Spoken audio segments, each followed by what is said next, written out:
का बाहरी भीतरी की बात करता है। अच्छा एक बात बताइए भावो, हमारे एक बात बताइए, आप सिर्फ इशारों में बताइए, नहीं इशारों में सिर्फ बताइए, क्या महाराष्ट्र में हमारे झारखंड के अगर कोई बच्चे जाएंगे, वहाँ जो सरकारी नौकरियां हैं, डीएसपी वगैरह, बीडीओ वगैरह, सीओ वगैरह, तहसीलदार, दीवानी जो भी है, क्या वो फॉर्म भर के बन सकते हैं? नहीं। सुनिए महाराष्ट्र के भैया हैं, इनको हम कोई फोर्स नहीं किए हैं, मीडिया वाले इनको बिल्कुल फोकस कीजिए। इसीलिए हम लोग वोट करते हैं कि जो नेता चुन के जाएगा, जो नेता जीत के जाएगा, वो हमारे बच्चों के दवाई, कमाई, पढ़ाई की बात करेगा। लेकिन आज देखिए, यही ये बेरमो विधानसभा और गिरिडीह लोकसभा है, अगर गिरिडीह लोकसभा के सांसद की बात करें, उन्हें कभी फुर्सत नहीं मिला कि झारखंड के जनमानस के बच्चों की चिंता की जाए। उन्हें क्या फुर्सत मिला कि गिरिडीह से सांसद और पत्नी रामगढ़ से विधायक।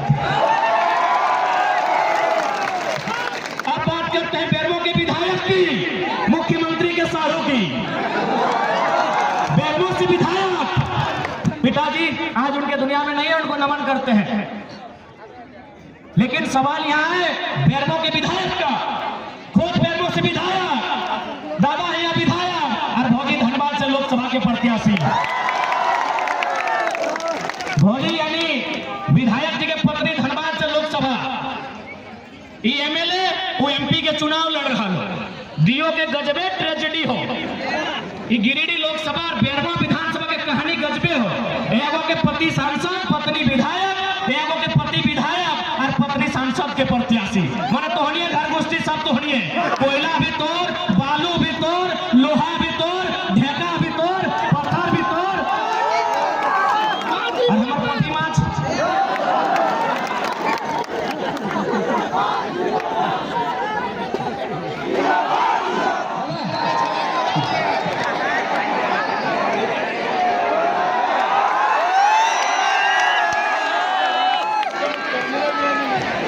हेलो, अभी इधर से बैठ जाओ ना, कि आवाज ना जाओ, बैठ जाओ, स्टेज बैठ जाओ।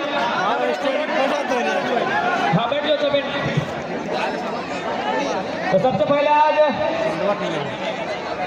विनोद बिहारी महतो स्टेडियम के इस प्रांगण में, करगली फुटबॉल मैदान में जितना जान आटा ला, जूटा ला, और जे जे हमर से बोड़ो लगा, सोभिन के गोड़ लगा है, आशीर्वाद दे भा, आशीर्वाद ही खातिर दे भा कि आज तोहनी के आशीर्वाद ही, तोहनी के दुआ ही हमनी के जिंदा रखल, और तोहनी के आशीर्वाद ही हमनी के जान दल। आज लगातार 10 दिन से तोहनी के हम बताना चाहिए,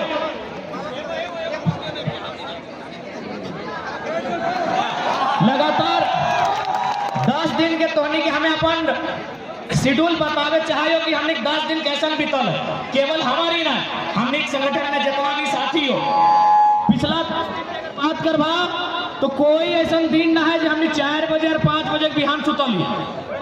हर एक दिन आज हमने 4 बजे या तो 5 बजे बिहान सुताई है, उठे खातिर फिर 7:30 बजे हमने एकदम 8 बजे उठ जाइए। यानी आज 10 दिन से हमने मात्र 2 घंटा सुत रही, मात्र 2.5 घंटा सुत रही। और अगर खाना पीना के बात करवा तो तोहनी के सामने हमने झूठ नहीं कहवाई, आज अभी तक हमने मात्र 3 को पराठा खाई गई।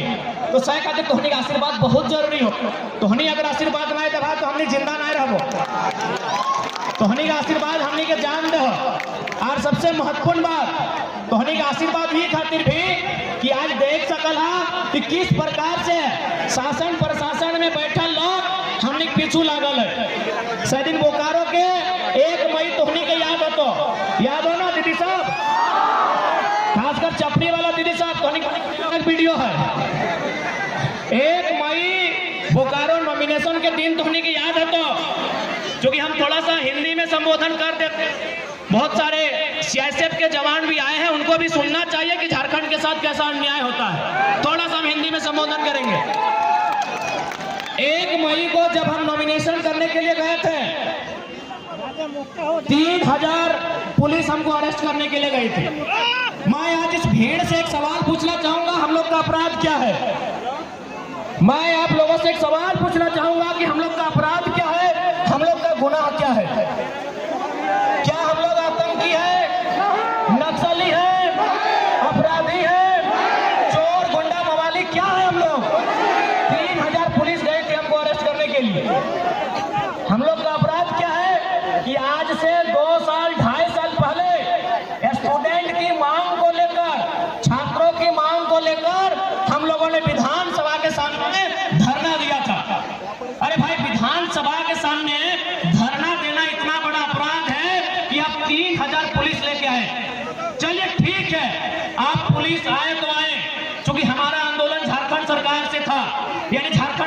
की पुलिस आ सकती है, उनका स्वागत है, वो हमको अरेस्ट कर सकती थी।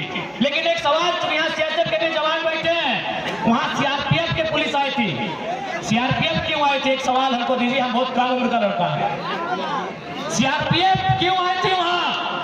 यहाँ मीडिया कर्मी है, पढ़े लिखे प्रबुद्ध मीडिया कर्मी है, हमारे साथ सुप्रीम कोर्ट के वकील आए हैं, शायद इसी भीड़ में बैठे हैं, हालांकि उनको आज मौका नहीं दे पाए। सीआरपीएफ क्यों आई थी झारखंड वासियों, बताइए। सीआरपीएफ कब जाती है? सीआरपीएफ सेंट्रल पुलिस होती है, हमारी लड़ाई नियोजन नीति की राज्य सरकार से है। सीआरपीएफ क्यों आई थी, मैं ये सवाल पूछना चाहता हूं। आखिर ये लोग कब तक जालसाजी करेंगे? ये कब तक इस मिट्टी में रक्त मांगेंगे? कभी इस मिट्टी में शहीद सुनील महतो की हत्या होती है, इसी मिट्टी में निर्मल दास को शहादत देना पड़ता है, और इसी मिट्टी में शेख भिखारी, इसी मिट्टी में बिरसा भगवान को शहादत देना पड़ता है। आखिर इस राज्य के लोग जब अपने हक अधिकार की बात करते हैं, इस राज्य के लोग खनिज संपदा पे अपने अधिकार की बात करते हैं, तब इस प्रकार साजिश क्यों किया जाता है? ये सवाल पूछना चाहिए। अरे 3000 जो पुलिस उठ के 3000 पुलिस, लगभग 8 की 10 डीएसपी, इंक्लूडिंग एसपी महोदय, जो हमें डिटेन करने के लिए आए थे। चलिए, स्वागत है आपका, अच्छा किया आप डिटेन करने के लिए आए, लेकिन जितना अलर्ट और जितना आप उस दिन अलर्ट थे हमको डिटेन करने के लिए, काश अगर कोयला चोर, बालू चोर, लकड़ी चोर, लोहा चोर, माफिया के साथ अलर्ट होते तो झारखंड स्वर्ग से सुंदर हो जाता। क्योंकि आज जनता के साथ साथ सीआरपीएफ के जवान भी यही हैं, और ये लोग भी भली भांति जानते हैं, आज अगर सबसे ज्यादा कोयला कहीं चोरी होता है तो बेरमो विधानसभा में होता है। अरे वहां रहिए मुस्तैद, वहां मुस्तैद रहिए, हम जानेंगे तब कानून का सम्मान और बढ़ेगा। और हम लोग भी चाहते हैं कि कानून की नजरों में सबका एक इंसाफ हो, कानून सबके साथ इंसाफ करे, इसीलिए लोग संविधान के रास्ते से चलना चाहते हैं। लेकिन सवाल ये बनता है कि आज अगर कोई हक हुकूक की बात करे, आज कोई अपने अधिकार की बात करे, आज कोई अपने अधिकारों की सुरक्षा की बात करे, तो आप उनको फर्जी केस लगाएंगे, उनके साथ प्रेशर बनाएंगे। अगर प्रेशर बनाना है तो इस राज्य के, इस राज्य को छोड़िए, इस जिला के, इस कोयलांचल के माफियाओं पर प्रेशर बनाइए, दबंगों पर प्रेशर बनाइए, गुंडों पर प्रेशर बनाइए, ये कोयलांचल के साथ साथ पूरा झारखंड हो जाएगा। तो सह खातिर तोहनी के कहले तोहनी आशीर्वाद की जरूरत है, ताकि तोहनी का आशीर्वाद रह रहता है तो आज हमने इतना बड़ा बड़ा मुसीबत के टाले नहीं पाते लिए। इसलिए आज तोहनी का आशीर्वाद के बहुत आवश्यकता है। अब थोड़ा सा हम बात करें ये लोकसभा चुनाव के विषय में। लोकसभा चुनाव 25 तारीख के वोटिंग करता है, तारीख याद हो ना? 25 तारीख के जिस दिन हमने वोटिंग करवा, ठीक है, हम चारों तारीख भूल लेंगे, जिस दिन हमने वोटिंग करवा उस दिन ध्यान से देखिए कि आकाश भी धिपल तातल रहता है और धरतियों धिपल तातल रहता है। आकाशों धिपल तातल रहता है, गर्मे गरम रहता है, और धरतियों गर्मे गरम रहता है, और संगे संगे हमार दहिया, हमार गतो गर्मे गरम रहता है, धिपल तातल रहता है कि नहीं? यानी आकाश धरती के साथ साथ मेरा शरीर का बदन भी गर्म रहेगा उस दिन। हम माथे को आप पसीने से पोंछेंगे, अपने सर को पोंछेंगे, लेकिन फिर भी मतदान करने के लिए जाते हैं। क्यों जाते हैं? जबकि इसी समय हमारी माता, हमारे पिता अगर हमें कोई काम करने के लिए कहे तो हम साफ मना कर देंगे कि बाबू शाम को बोलिएगा, शाम को थोड़ा हम काम कर देंगे, अभी गर्मी बहुत ज्यादा है। लेकिन 25 तारीख को हम लोग बहुत भारी गर्मी में 45 डिग्री के टेम्परेचर में वोट देने के लिए जाएंगे। क्यों? न हमको विश्वास है, हमें आशा है कि जिस नेता को हम लोग वोट देंगे, जब वो चुनाव जीतेगा, हमारे बच्चों के भविष्य की बात करेगा, हमारे गांव को सुरक्षा प्रदान करेगा, हमारे आने वाली पीढ़ी की दवाई, पढ़ाई, कमाई की बात करेगा। इसीलिए हम लोग वोट करते हैं कि जो नेता चुन के जाएगा, जो नेता जीत के जाएगा, वो हमारे बच्चों के दवाई, कमाई, पढ़ाई की बात करेगा। लेकिन आज देखिए, यही ये बेरमो विधानसभा और गिरिडीह लोकसभा है। अगर गिरिडीह लोकसभा के सांसद की बात करें, उन्हें कभी फुर्सत नहीं मिला कि झारखंड के जनमानस के बच्चों की चिंता की जाए। उन्हें क्या फुर्सत मिला कि गिरिडीह से सांसद और पत्नी रामगढ़ से विधायक। अब बात करते हैं बेरमो के विधायक की, मुख्य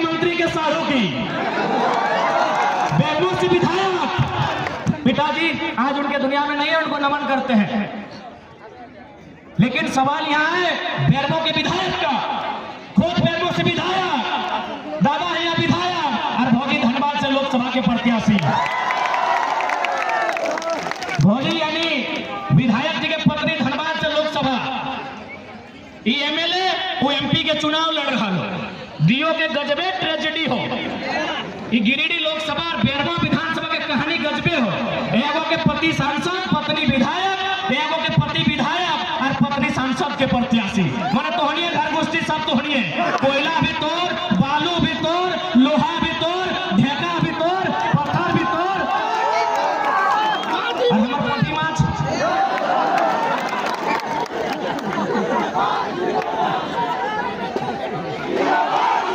बताइए ऐसे राजनेताओं को आखिर लोग वोट कैसे देते हैं? और आप उनके हलफनामा को पढ़िएगा, जो बेरमो के विधायक है उनकी जो अर्धांगिनी है उनके हलफनामा को। अरे जब हलफनामा में उतना संपत्ति दिखाया है तो जो छुपाया गया वो संपत्ति कितना होगा? जब वो अपने हलफनामा में इतना संपत्ति दिखाए हैं तो जो छुपाया गया वो कितना होगा? एक बात बहुत सारे लोग कहते हैं कि नहीं, जो आप बारी भित्री की बात करते हैं, हम स्पष्ट कहना चाहेंगे हम सामाजिक न्याय की बात करते हैं। यही हमारे महाराष्ट्र के भैया हैं, देखिए इनको, भाऊ जोहार, जय महाराष्ट्र जय झारखंड, ये महाराष्ट्र से हैं। तमाम मीडिया वाले बिल्कुल इनको फोकस कीजिए, क्योंकि इनके सामने हम दूध का दूध और पानी का पानी करेंगे। जो लोग हमें कहते हैं ना कि ये लड़का बाहरी भीतरी की बात करता है। अच्छा एक बात बताइए भाऊ, हमारे एक बात बताइए, आप सिर्फ इशारों में बताइए, नहीं इशारों में सिर्फ बताइए, क्या महाराष्ट्र में हमारे झारखंड के अगर कोई बच्चे जाएंगे, वहाँ जो सरकारी नौकरियां हैं, डीएसपी वगैरह, बीडीओ वगैरह, सीओ वगैरह, तहसीलदार, दीवानी जो भी है, क्या वो फॉर्म भर के बन सकते हैं? नहीं। सुनिए महाराष्ट्र के भैया हैं, इनको हम कोई फोर्स नहीं किए हैं, मीडिया वाले इनको बिल्कुल फोकस कीजिए। जो कहते हैं जन्म मां तो बाहरी भीतरी की लड़ाई करता है, अरे भाई हमारे लोग भी महाराष्ट्र में रहते हैं, हम लोग मजदूरी का काम करते हैं, हम लोग महाराष्ट्र का धन्यवाद भी देते हैं कि चलो भाई हमें रोजी रोजगार के लिए जगह दिया। बिल्कुल हम लोग महाराष्ट्र के अलावा उन तमाम राज्यों का, बाकायदा बिहार और यूपी क्यों ना रहे, अगर हमारे मजदूर वहां पटना में, इलाहाबाद में रहकर मजदूरी करते हैं, उनका हम धन्यवाद देते हैं, क्योंकि हमें मालूम है वो राज्य हमारा नहीं है, अब तो हमें वहाँ राज्यवासियों का अधिकार नहीं मिलेगा। बात बरोबर है भाई? बराबर है, सही बात है, सही बात है ना। यानी अगर हम कहें कि महाराष्ट्र मराठियों का है, कोई दिक्कत नहीं, गुजरात गुजरातियों का है, कोई दिक्कत नहीं, बंगाल बंगालियों का है, कोई दिक्कत नहीं, बिहार बिहारियों का है, बरोबर है, बरोबर है। तो अगर हम कहें झारखंड झारखंडियों का है तो दिक्कत होना चाहिए। आप बनाएंगे, एक काम है इसके लिए। आप देखिए यहाँ महाराष्ट्र के भाई हैं, पूछिए इनसे, हमारे आपके महाराष्ट्र में हमारे 5 लाख लोग रहते हैं, आप तो खुद सतारा में हैं, आप खुद बताइए वो कैसा रहते हैं? 1 मिनट बता दीजिए किस प्रकार का कमरा है और क्या काम करते हैं? 10 बाय 10 खोली में वो अपना बेबी बच्चे पढ़ाई। सुन लीजिए, 10 बाय 10 के रूम में बीबी बच्चों के साथ रहते हैं। 10 बाय 10 बुझा वो, यानी 2 आदमी सुथवार घरवा में आटा जी तो 10 बाय 10 के। इन्हें हम कोनो बोलने के लिए प्लानिंग करके नहीं लाए हैं, ये बल्कि ये स्कूल चलाते हैं, संस्था चलाते हैं, इनके पास भी बहुत सारे झारखंडी नौकरी करते हैं ना भाई। या हमारे जो भाई सुनील मानी साहब, संजीव जी मानी हमारा दूसरा भाई है, वहाँ नौकरी करते हैं। बात बरोबर है, बरोबर है। 10 बाय 10 के कमरे में, सुन लीजिए, 10 बाय 10 के कमरे में एक मराठी भाई यहाँ खड़ा होकर बोल रहे हैं, आज 50,000 की भीड़ में बोल रहे हैं कि जो झारखंडी वहाँ रहते हैं 10 बाय 10 के कमरे में, उसी कमरे में पत्नी भी रहती है। हाँ, पत्नी भी रहती है, बच्चे भी रहते हैं, सगे वाले भी रहते हैं, सगे वाले भी रहते हैं, वाले आएगा नहीं वो भी उधर रहते हैं। 10 बाय 10 के कमरे में पूरा परिवार रहता है। हमारी लड़ाई कैसे गलत है भाई? कौन हिसाब से गलत है? अब एक बात हम क्लियर कहना चाहेंगे, जो लोग हमारी बात को सुन रहे हैं वो झारखंड के अलावा किसी राज्य से रहे, हमारी लड़ाई किसी राज्यवासी से नहीं है, बात तो समझिए। हम बात कर रहे हैं 1932 खतियान की। अब सवाल है कि 1932 का खतियान का मतलब ये थोड़ी है कि जो लोग खतियानधारी नहीं है राज्य से चले जाए, ऐसा किसने कहा आपको? बिल्कुल नहीं। पहले समझिए कि खतियान का इस्तेमाल कहाँ होगा, खतियान का इस्तेमाल कहाँ होगा, उसका उपयोग कहाँ होगा। न हम लोग मांग कर रहे हैं कि खतियान के आधार पर झारखंड की स्थानीय नीति बने, क्योंकि सभी झारखंडी नहीं होंगे, 140 करोड़ लोग झारखंडी नहीं होंगे। बात को समझिए, जितने भी गैर झारखंड के लोग यहाँ रहते हैं और अपने राज्य में भी, यानी दोनों राज्य में रहते हैं। बात को समझिए, भारत की अभी जनसंख्या मान के चलिए अनुमान 140 करोड़ है, अनुमान मानते हैं, और झारखंड की जनसंख्या मोटा मोटी 3.5 करोड़ है। तो भाई पूरा का पूरा 140 करोड़ झारखंडी नहीं हो सकता है, समझिए बात को।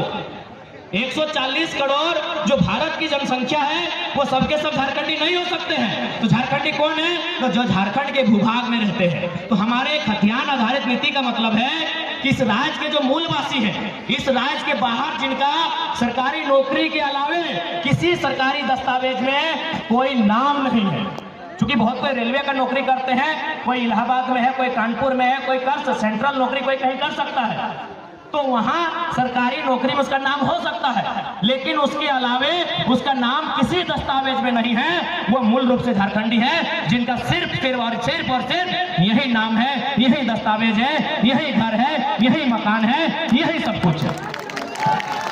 अब सवाल है कि खतियान के आधार पर एक स्थानीय नीति बनेगी। उस स्थानीय नीति को लागू किया जाएगा जो झारखंड की वैकेंसी होगी।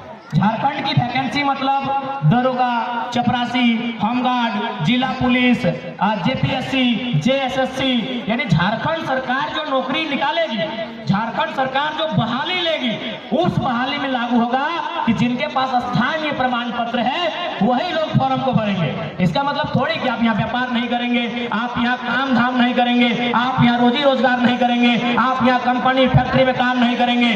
ये गलत है, ये भ्रम है। तो इसलिए जितने भी लोग ऐसे हैं जो इस राज्य के नहीं हैं, आप लोग कृपया भ्रम में ना रहें। हमारा मांग क्या है, हमारा आंदोलन क्या है, उसकी असलियत को समझने का काम करें। और मैं बिल्कुल कहता हूं, जो लोग ईमानदारी से, जो लोग निष्ठापूर्वक इस विषय को समझते हैं, वो कहीं का रहे, हमारे साथ खड़े हैं।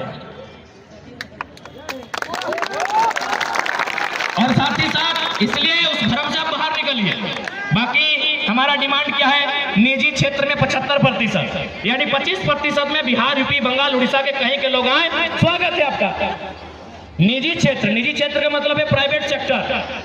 प्राइवेट सेक्टर में हम लोग का डिमांड क्या है? 75%। बाकी 25% ओपन है, उसमें आप आए, जिसको आना है, जहां से आना है, आपको आने के लिए स्वागत है। हम लोग सरकारी क्षेत्र में क्या मांग कर रहे हैं कि जो हमारा ओबीसी का आरक्षण है उसको थोड़ा इंक्रीज किया जाए और उसको 90% झारखंडियों के लिए। अब सवाल आप करते हैं कि नहीं, जनरल में बहुत ज्यादा छूट जाता है, तो वहां भी नियम है कि जनरल 1 और जनरल 2 में परिभाषित किया जा सकता है। बहुत सारे ऐसे राज्य हैं वहां जनरल विजयगा जनरल वर्ग चाहते हैं, जनरल 1 और जनरल 2 में उसको परिभाषित किया जाता है। जो जनरल 1 होगा वो केवल झारखंडी भरेंगे, और जो जनरल 2 होगा, जो 10% छूटेगा, उसमें all over India, Bihar, UP, Bengal, Calcutta जहां भरे, कोई मना नहीं है। अब एक बात बताइए, अब यहां से इन मुद्दों के बाद भी किनको लगता है हमारी लड़ाई गलत है? भाई और एक बात, जो लोग हमारे राज्य में चढ़ के बात करते हैं, अच्छा एक बात बोलिए भैया, उत्तर प्रदेश के लोग भी रहते हैं, माइक सही बोलिए ना। हाँ बोलो सर। रहते हैं, उत्तर प्रदेश के लोग रहते हैं, हाँ रहते हैं, बिहार के लोग रहते हैं, बंगाल के लोग रहते हैं, पूरा स्टेट का लोग रहते हैं, पूरा स्टेट के लोग रहते हैं, लाखों में रहते हैं, लाखों में रहते हैं। क्या आपके प्रदेश में उन्होंने कभी अधिकार मांगा है? नहीं, कभी नहीं। उनको सबको झारखंड में चाहिए, कहे झारखंड मौका दे रहा है। देखिए दादा सामने है, सबको झारखंड में चाहिए। उधर वालों को उधर का हिस्सा चाहिए, इधर वालों को इधर का हिस्सा चाहिए, इधर वालों को इधर का हिस्सा चाहिए। सबको बराबर झारखंड में ही अधिकार चाहिए। उनकी भाषा को भी यहाँ चाहिए, उनके टीचर भी यहाँ होने चाहिए, उनके वकील भी यहाँ होने चाहिए, उनके सब यहाँ झारखंड में होने चाहिए। यही महाराष्ट्र है। महाराष्ट्र में भी लगभग अनुमानित 25-30 लाख के आसपास में यूपी, बिहार के लोग रहते हैं, बंगाल के लोग रहते हैं, उड़ीसा के लोग रहते हैं, गुजरात के लोग तो बहुत ज्यादा रहते हैं। और एक बात, आज आपको एक बात क्लियर कहना चाहेंगे, 1960 से पहले आपके महाराष्ट्र का नाम बॉम्बे था, बराबर है भैया? बॉम्बे नाम था। उसके बाद जिस प्रकार हम लोग बिहार से झारखंड अलग करने के लिए मूवमेंट किए, वहां भी एक मूवमेंट हुआ। तो वहां क्या होता है, 1960 में दोनों राज्यों का विभाजन हो गया, बॉम्बे बना गया, एक तरफ महाराष्ट्र और एक तरफ गुजरात। आज जो बम्बई नगरी है उसको बनाने में गुजरातियों का बहुत बड़ा योगदान है, उनके व्यवसायियों का, उनके व्यापारियों का। लेकिन आज तक गुजरातियों ने नहीं कहा है कि महाराष्ट्र में गुजराती भाषा को मान्यता मिले। नहीं, कभी नहीं। आज तक गुजरातियों ने नहीं कहा है कि महाराष्ट्र में गुजराती भाषा को मान्यता मिले। तो फिर ये पड़ोसी राज्य वाले बार बार कहे करते हैं, कभी भोजपुरी को मिले, कभी मगही को मिलेगा, कहे मिलेगा भाई? क्यों? और एक बात सुन लीजिए, हमारी लड़ाई कोई भाषा भाषी की नहीं है, बात को समझिए। हम लोग हर एक भाषा का सम्मान करते हैं, क्योंकि भाषा किसी की माँ की है। भाषा मातृभाषा से जोड़ा जाता है। जैसे हम लोग का किसी का संथाली है, किसी का कुड़माली है, किसी का खोरटा है, किसी का मुंडारी है, तो भोजपुरी मंगई भी किन्हीं की मातृभाषा है। हमें किसी की मातृभाषा शिकायत नहीं है। हमारा बात को समझिए, हमारा शर्त ये है कि आप दुनिया की किसी भाषा को झारखंड में रह के गीत गाएं, उसका गाना सुने, हम कानूनी मान्यता नहीं देंगे। बात समझिए, सरकारी दस्तावेज में मान्यता नहीं देंगे, हम ये बात कह रहे हैं। हाँ, बाकी अगर उसके बाद भी अगर आपको दुविधा है तो जिला वाइज सर्वे कीजिए। पलामू गढ़वा साइड में हो सकता है उन भाषाओं को बोला जाता है, तो उसमें एक बुद्धिजीवी जो भाषा साहित्य का ज्ञान रखते हैं, जो भाषा पे जिनका एक बहुत बड़ा रिसर्च रहा है, वो जिला वाइज कैटेगरी कर सकते हैं, और जिला वाइज जो सीमा है सटा हुआ, वहाँ उन भाषाओं की बात कर सकते हैं। पूरे झारखंड में आप कहीं नहीं, और खासकर धनबाद बोकारो में आप उठा के ले आइएगा उन भाषाओं को जो धनबाद बोकारो में नहीं है, तो ये हमारा दुर्भाग्य है। तो लड़ाई कभी भाषा की नहीं है, बात एकदम क्लियर है। तो इसलिए जो भी लोग हैं इस राज्य के नहीं है, और आपसे तो हम एक संदेश देना चाहेंगे। जब आप महाराष्ट्र जाते हैं तो भाई महाराष्ट्र की आबो हवा को स्वीकार करते हैं, तो झारखंड आए हैं, बिल्कुल झारखंड की आबो हवा को स्वीकार कीजिए। और एक विशेषकर जो अनूप सिंह जी हैं और उनके जो समर्थक हैं, क्योंकि जैसा कि इतिहास कहता है, चपरी के सूर्यनारायण महतो ने उनके परिवार को यहाँ बसाया है, तो जैसा कि इतिहास कहता है, हम उनसे यही कहना चाहेंगे कि यदि आप यहाँ रहते हैं अच्छी बात है, तो जिन लोगों ने आपको जमीन दिया, जिन लोगों ने आपको कोयला का खदान दिया, उन लोगों को नेता मानने में क्या दिक्कत था? अगर कोई महाराष्ट्र में रहेगा तो मराठी को नेता मानेगा, मानेगा कि नहीं मानेगा? मानेगा। लेकिन हमारे झारखंड का दुर्भाग्य है, भाई झारखंड में रहते हुए झारखंड के लोगों को नेता नहीं मानते। फिर भी हम उनको कहेंगे कि आप निश्चिंत रहे, व्यवसाय करने से कोई रोक टोक नहीं है। नौकरी चाकरी प्राइवेट सेक्टर में, सरकारी सेक्टर में अभी कुछ प्रतिशत कोई रोक टोक नहीं है। तो इस और एक बात आपको भी हम कहेंगे, अरे हम तो शुरू से बोले हैं कि बंगाल हमारा बड़ा भाई है, बिहार हमारा मंझला भाई है, उड़ीसा हमारा संझला भाई है, और हम छोटे भाई हैं। हमने हमेशा बराबर कहा है कि बंगाल हमारा बड़ा भाई है, बिहार हमारा मंझला भाई है, उड़ीसा हमारा संझला भाई है, और झारखंड छोटा भाई है। लेकिन एक सवाल हम कहेंगे, यदि मान के चलिए चारों भाई में बंटवारा हो जाता है, तो क्या आपने कभी सुना है कि बड़ा भाई, मंझला भाई, संझला भाई मिलके छोटा भाई का हिस्सा में कब्जा करता है? कभी सुने हैं? तो सिंपल है, बंगाल को मिला है 88,000 वर्ग किलोमीटर, बिहार को मिला है 94,000 वर्ग किलोमीटर, उड़ीसा को मिला है 1,55,000 वर्ग किलोमीटर, सबसे कम हम लोग को मिला है 79,000 वर्ग किलोमीटर। जब हम बंगाल के 88,000 वर्ग किलोमीटर में 1 इंच नजर नहीं गड़ाते हैं, जब हम बिहार के 94,000 वर्ग किलोमीटर में 1 इंच नजर नहीं गड़ाते हैं, जब हम उड़ीसा के 1,55,000 वर्ग किलोमीटर में 1 इंच नजर नहीं गड़ाते हैं, तो भाई हमारे 79,000 वर्ग किलोमीटर सबकी नजर कहाँ है? अब एक सवाल ये भी आता है कि बहुत सारे लोग ये कहते हैं कि नहीं, हम लोग इसी राज्य के होकर रह गए हैं, अपना राज्य छूट चुका है। तो हम उनको कहेंगे कि आप लोग बिल्कुल दुविधा में ना रहें, एक श्वेत पत्र जारी कीजिए, एक श्वेत पत्र जारी कीजिए कि आप एक ही राज्य के स्थानीय निवासी हैं, आप दूसरे राज्य का किसी प्रकार का संवैधानिक लाभ नहीं ले रहे हैं। हम लोग की एक सर्वे की टीम बनेगी और उन लोगों को तरहीज दिया जाएगा। चलिए, आप ज्यादा समय नहीं लेके अब 10 मिनट संसद के चुनाव पे बात करेंगे।